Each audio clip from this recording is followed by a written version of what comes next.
SSB के एक बहादुर जवान स्वर्गीय ताहोंग तासिंग और उनकी अर्धांगिनी यामंग तासिंग को एक सुपुत्र नसीब हुआ, ओजिंग तासिंग। किसे पता था कि नुगोंग, मागोंग, रतगोंग और दोगोंग बांगो को एक ऐसा नेता वरदान में मिला है जो यहाँ की तकदीर बदलने वाला था। ओजिंग की प्राथमिक शिक्षा बौमकाकर मिशन स्कूल बोलेंग से हुआ। फिर उन्होंने जवाहरलाल नेहरू कॉलेज पासीघाट से बैचलर ऑफ आर्ट्स की डिग्री ली।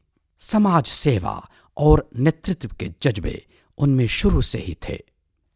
जवाहरलाल नेहरू कॉलेज पासीघाट में अपनी पढ़ाई के दौरान उन्होंने यहाँ सन 1999 को Jawaharlal Nehru college students union के गेम्स एंड स्पोर्ट्स सेक्रेटरी के पद को संभाला।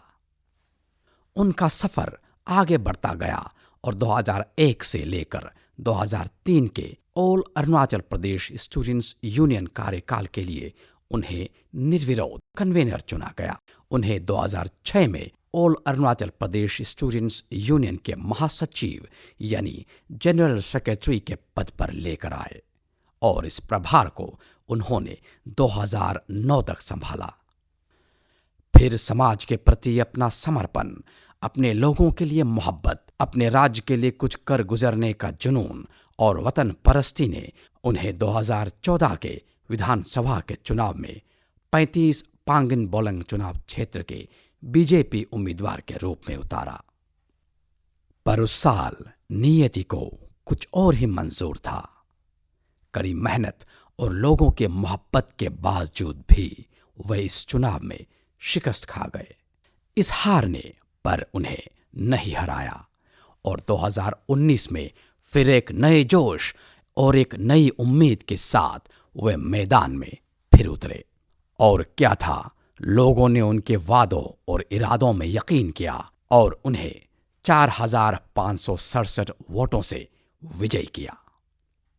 ये पर वो दौर था जब पूरी दुनिया डर और असमंजस में डूबी हुई थी। हम में से शायद ही कोई ऐसा हो जो कोरोना काल के उन दिनों को भूले हों।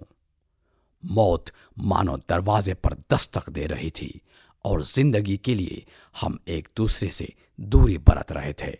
और उन्हीं दिनों पांगिन बोलेंग में कुदरत का कहर टूटा।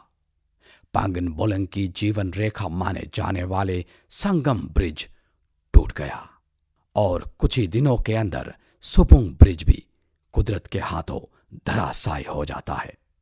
उन दिनों मानो ये एक अभिशाप सा था। पर ओजिंग तासिंग ने अपने दम पर निरंतर प्रयास के बाद कुछ ही दिनों में दोनों ही पुलों को फिर से जोड़ दिया। उसी दौरान लीसिंग मर्सिंग का रास्ता भी तैयार होने लगा। पगिंग बोते वीकेवी स्कूल के निर्माण भी तैयार हुए और उसी तरह मिनी सेक्रेटरीट और डिस्ट्रिक्ट जनरल हॉस्पिटल के नींव भी रखे गए। साथ ही नुगोंग बांगो को जोड़ने वाला कोमसिंग पुल भी बन गया जो 15-20 सालों से अधूरा था। उनके इन कामों ने लोगों को इतना भाया कि 2024 के चुनाव में उन्हें फिर से 2,594 वोटों से जिताकर लोगों ने फिर से उन्हें अपना नेता चुना। और आज हमारे चहेते ओजिंग तासिंग हमारे बीच हमारे यशस्वी प्रधानमंत्री श्री नरेंद्र मोदी की सरकार और हमारे राज्य के काबिल मुख्यमंत्री श्री पेमा खांडू के मंत्रिमंडल में एक माननीय मंत्री हैं। और दोस्तों, इस पद में आते ही पांगिन बोलेंग के आवाम के लिए यहां से ईटानगर तक अरुणाचल प्रदेश स्टेट ट्रांसपोर्ट बसों की सेवा शुरू करवा दी। ललंग गांव में पंचायत ट्रेनिंग सेंटर की स्थापना हुई। नए सर्किट हाउस का भी निर्माण हुआ और बोलेंग को एक एसबीआई ब्रांच भी तोहफे में मिला। यह एसबीआई ब्रांच कई सालों से बोलेंग वालों के लिए एक सपना था। इसके आने से यहां जीवन बहुत मायनों में सरल हो गया है। श्री ओजिंग तासिंग ने पारेंग गांव के फायर विक्टिम्स को भी अपने मैदान विजिट के दौरान सहायता दी।